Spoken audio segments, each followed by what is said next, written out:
We are here on Sunday, guys. It has been a long 4 days, but man, I feel like Sunday has been, so far, a very impressive start compared to a lot of the other days, and I'm here with one of my favorite starts of the day today, Asava from Canton, Ohio. What's up, guys? We were the only start today. That's right. Pretty much, but you guys killed it. Yeah. Thank you. So Canton, Ohio, I gotta make a little quick note here. Yeah. When I was 10, my mom was born and raised there. Really? So that's her home city.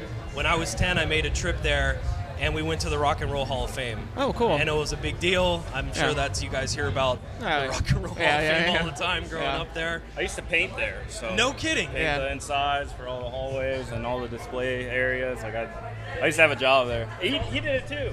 You did it with Rock. He's talking about the Rock and Roll Hall of Fame. Well, there's two Hall of Fames there, right? Football, rock and roll. Rock and roll's in Cleveland. So I'm like, you're talking about Canton. I'm talking about the football Hall of Fame. Anyways, whatever. Moving on. You guys are playing huge dates, huge festivals this year. You played Incarceration, Louder Than Life. Yep. Incarceration was kind of a hometown one for you guys, yeah, right? that was sick because we played our song called "Take Me With You," and like the whole crowd was singing it. They knew it because it was like hometown kind of show. So it was this first time I got to like step away from the mic and like just let them sing. Let them do it. Pretty surreal. Yeah, huh? it was pretty awesome. Yeah. Had some high school friends there as well. Yeah, really. We played on the first day.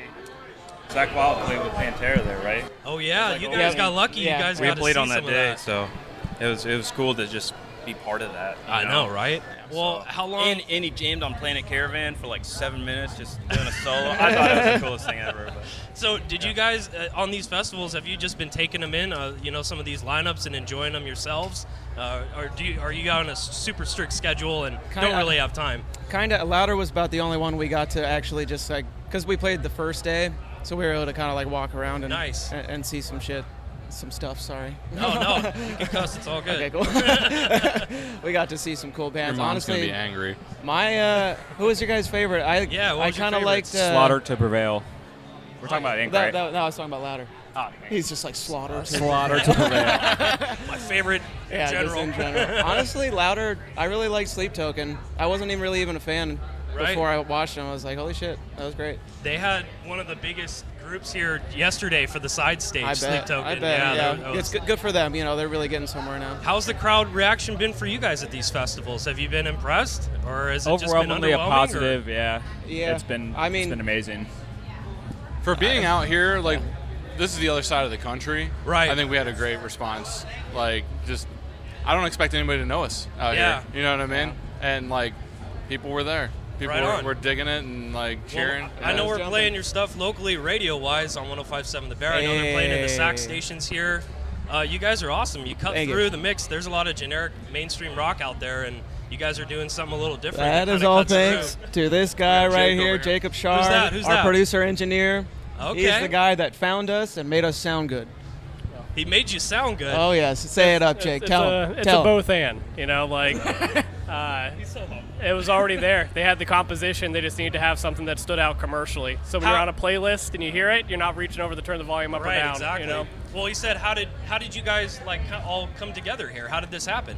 How it really happened is I was playing a show with my little band that I just do as like a side. I toured for many years, and then I was just like, I just want to have my own little metal project. And they came to a show, and he was wearing a 10,000 Days hoodie from Tool. Oh, nice. And so they were just out in the crowd, and I was just like, that's a sick hoodie.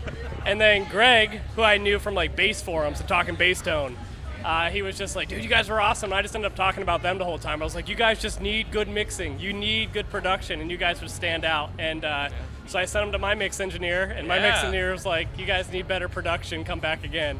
And so then we worked together, and funny enough, 25, one of the best parts about it is that was all done in his dad's basement. No kidding. With like a rooster in the background that had to gate out on the vocals. So like, it's as like raw and authentic as it gets of like truly fighting their way up and working really hard. And for them, their humility, they'd worked on that song for like a year and a half, and to have somebody else come in and be like, let's redo this. And they took all the critique very, very well. Right on. They were just awesome dudes. That's awesome, man. So it's all thanks to Jake. What's in store for 2024 for you guys? I know you're wrapping everything up now for this year. Next question. No. A break? No, I mean, this was definitely our last show of the year.